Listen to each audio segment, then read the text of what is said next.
Nalgonda, Warangal, Khammam graduate MLC हलके में किसी भी उम्मीदवार ने 50% से ज्यादा वोट हासिल नहीं किए हैं।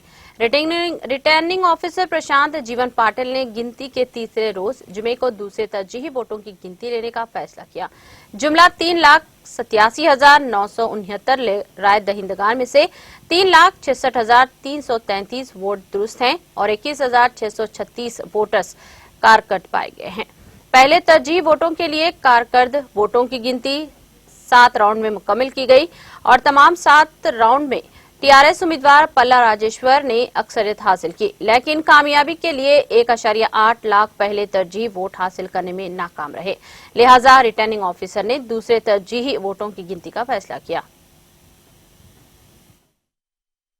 टीटीवी न्यूज यूट्यूब चैनल को सब्सक्राइब करिए, लाइक करिए और कमेंट करिए और हाँ, प्रेस द बेल आइकॉन तो एवरी अपडेट के लिए। Thank you so much.